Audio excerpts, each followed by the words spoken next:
Selamat pagi, salam SFD, semangat fraternitas Dina.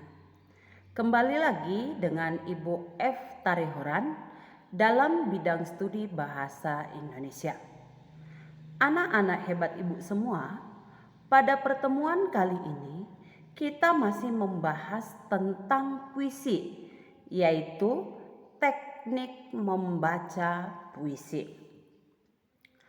Ada beberapa hal yang penting diperhatikan dalam membaca puisi, yakni yang pertama, kejelasan dalam artikulasi dan intonasi yang tepat.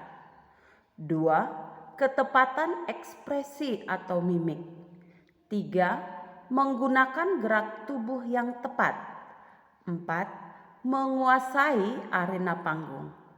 5. Kelancaran dan kecepatan. 6. Mengatur pernapasan. 7. Memahami makna puisi. Nah, berikut ini adalah penjelasan mengenai kejelasan dalam artikulasi dan intonasi yang tepat. Artikulasi adalah cara pengucapan suatu kata atau kalimat yang dilakukan dengan jelas oleh mulut. Artinya, suara kita dalam membaca suatu puisi harus jelas. Misalnya dalam huruf vokal harus jelas sehingga puisi akan terdengar di audiens dengan baik. Sedangkan intonasi sendiri yaitu tinggi rendahnya nada pada kalimat yang memberikan penekanan pada kata-kata tertentu. Seperti penekanan nada, penekanan dinamik, serta penekanan tempo yang tepat. Jadi, dalam membaca puisi, artikulasi dan intonasi harus tepat agar kalimat puisi yang kita baca menjadi lebih jelas sehingga terdengar begitu nyata di telinga para pendengar. Berikut ini yaitu ketepatan ekspresi atau mimik. Ekspresi adalah suatu penjiwaan terhadap perasaan kita pada saat sedang membaca puisi. Sedangkan mimik sendiri adalah raut wajah atau gerak muka yang menggambarkan isi dalam puisi. Keduanya sangat berperan penting dan termasuk unsur pendukung pada saat membawakan sebuah karya puisi. Semua pembaca dituntut untuk bisa dapat menyesuaikan ekspresi dan mimik wajah terhadap isi yang terkandung dalam puisi tersebut. Nah, nomor 3, menggunakan gerak tubuh yang tepat. Gerak tubuh juga tidak kalah penting seperti ekspresi dan mimik wajah yang telah dibahas sebelumnya. Saat membaca puisi, gerak tubuh harus sesuai dengan irama, suasana pada saat membaca puisi.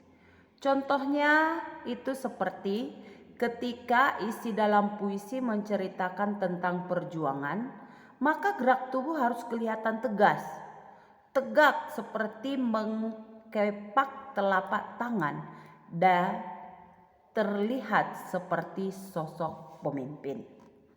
Yang keempat, menguasai arena panggung. Menguasai panggung gunanya itu untuk menghilangkan terjadinya demam panggung.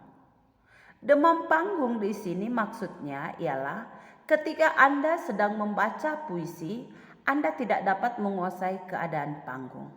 Bisa menyebabkan lost control atau tidak bisa berkata-kata dan hanya bisa diam pada saat di depan umum maupun pada saat di depan kelas. Yang kelima adalah kelancaran dan kecepatan. Kelancaran dalam membaca puisi tidak lepas dari latihan, karena hanya dengan latihan Anda bisa mendapatkan kelancaran dengan baik. Selain kelancaran, kecepatan juga harus diperhatikan pada saat membaca puisi. Apabila kecepatan membaca puisi secara terburu-buru, maka pendengar akan sulit memahami isi puisi. Dan jika terlalu lambat, juga akan membuat pendengar malas serta jenuh. Maka dari itu perhatikan kelancaran dan kecepatan dalam membaca puisi. Berikutnya adalah mengatur pernapasan. Mengatur pernapasan diperlukan juga dalam membaca puisi, yaitu untuk mengatur napas Anda. Napas yang dimaksud di sini ialah cara Anda mengatur napas panjang, pendek, dan datar pada saat membaca puisi. Ketika dapat mengatur pernapasan dengan baik, maka vokal yang keluar atau suara yang keluar akan terdengar jelas. Berikutnya adalah memahami makna puisi.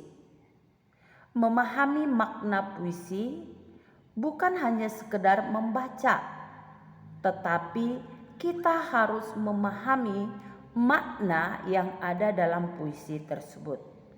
Walaupun Anda menguasai ekspresi, mimik, vokal, artikulasi, dan intonasi yang baik, tapi Anda tidak memahami makna dari isi puisi, maka Anda belum bisa dikatakan sempurna dalam membaca puisi. Nah, dari penjelasan yang Ibu sampaikan tadi, hal-hal yang perlu kamu perhatikan di dalam membaca puisi ada 7.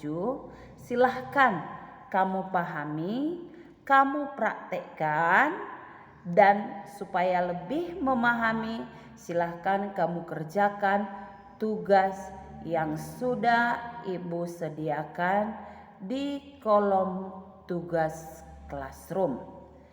Selamat mengerjakan, tetap semangat, dan salam sehat.